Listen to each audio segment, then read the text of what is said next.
So the trip up was in a southeaster and it was very fast. The southeaster was probably 15 knots, so I was maxed out most of the time. And so from Anchorage to Tautaranui, which is quite a step, I did that in about 2.5 hours. So I was really going for it. And then over here, I'll show you in a minute, the gut that comes into the estuary. I didn't realise, but it's got pretty bad rocks there. So I came in and managed to surf in, but now that I see what I was surfing over, it's like pretty scary stuff. So I came in a straight line from that point that you can see in the distance, straight across the bay, and because the conditions are still southeast, which they were yesterday, although considerably stronger yesterday than what you can see now, it was a downward run with the wind straight behind me. The problem is that there's a bit of a bar there, and so there was a surf build up and I had to surf over the bar. I didn't know that rock was there, but thankfully I missed that. I came in more here to the right of it, but then of course there's quite steep shelving going on here as well, so it was very confused seas coming in through here, and that tall rock there just to the left of that person,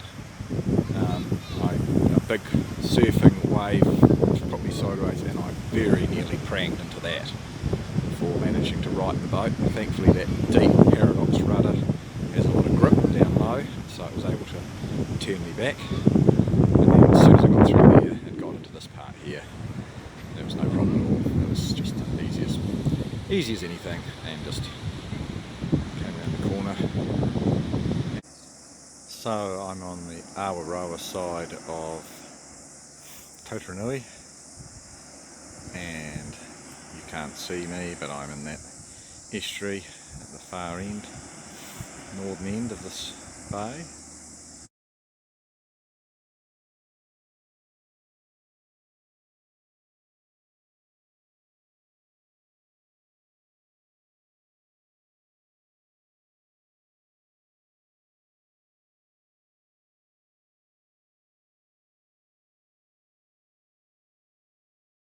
Minnie's sailing herself at the moment. We're hard on the wind, hoping to get past this Awaroa point without having to tack, although I may still have to tack, I suspect.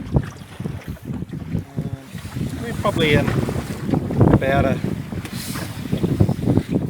8 knot, maybe 8 knot easterly, and I've just come from that corner over there, Awaroa, not Awaroa, Tautaranui, and back out here that's Awaroa in there, where you can see that yacht going. I don't know how far we're going to get today, but I'm hoping to get all the way back down to the anchorage off Adelaide Island, so we'll see what happens with that. But this is quite good because I don't have to do anything at the moment. I just sit here and let Minnie do all the hard work, so it's easy sailing, although maybe not quite as efficient as it could be, because you can see there's a bit of flopping going along right there, which we really don't necessarily want, but I don't know, we'll just see. Maybe I'll start sailing again in a minute. Looks like it's going to be another long-winded nighttime job. After leaving Tautaranui, I made good progress in the southeaster for a short time, and then sort of got embayed really, and just paddled for ages, and just really nothing was happening. And finally I've got this easterly coming through, which enables me to do a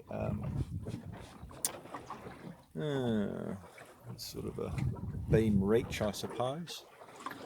down. I'm just really hoping it stays and doesn't go away, because otherwise it will be awful, just sitting out here with nothing. There we are. There we are.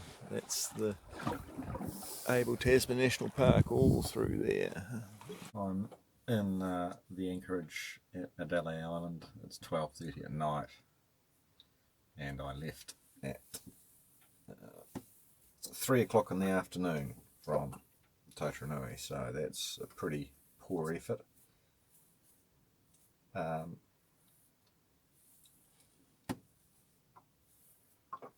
Woolly hat's mucked up my hair. Not to worry. Well, we had everything. We had winds from just about every quarter. At times they were quite reasonable to sail in. Most of the time they were either not there at all, or if they were, they were from the wrong direction. So it was just dreadful. And at one time I had a strong easterly and I was racing along, and I thought, oh, this is great, we'll get there in no time at all. That died within about 10 minutes. And then we had wind coming off the land, wind coming off the sea. I noticed for about 20 minutes an immature seagull was paddling behind me to see what I would do, and it had no trouble keeping up. That's how bad the performance was. And then the final coming in here, there's been no moon at all tonight, absolutely pitch black, and so I wouldn't have had a clue how to get into this anchorage without using OpenCPN, which is a charting package, and I was able to look at that and see where I was and what direction I was going, and change my heading appropriately. So that was quite a concern, because I thought, if that's wrong, then I've got no idea where I'm going. I'm going to end up, just going into the land, because basically it was all just black, couldn't see anything. And of course, every time you looked at that package on your phone, you became blind, because you had to look at the phone, and so you couldn't see. When you looked up, you couldn't see anything at all. So it was a bit scary, to be honest, but clearly made it okay. So this is the anchorage on the western side of Adelaide Island. So it's sheltered in pretty much all conditions.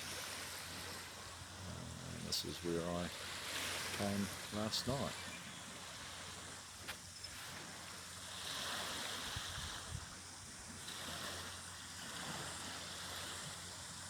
So you can see at night time, if there's no moonlight, it'll be pretty hard to see this channel coming through to get into this astrolabe roadstead.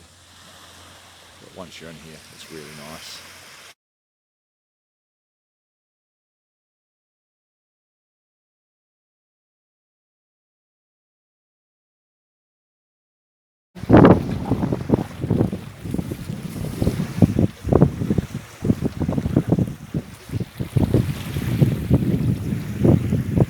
Don't know how I'm going to get it to you. You live in Motueka. Yours still the same phone number? Yep.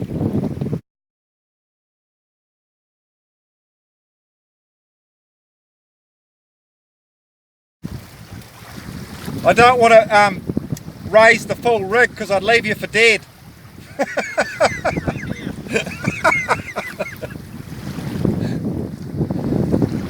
That's a good shot I got there.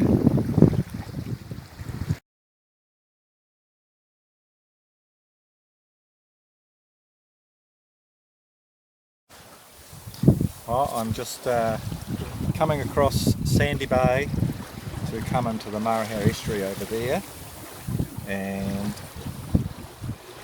I am scandalised.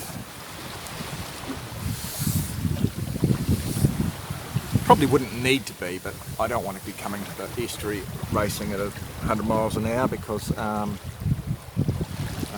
the tide is coming in, and that should certainly help me, and the wind's behind me anyway, so I should be able to get in there in quite a controlled way.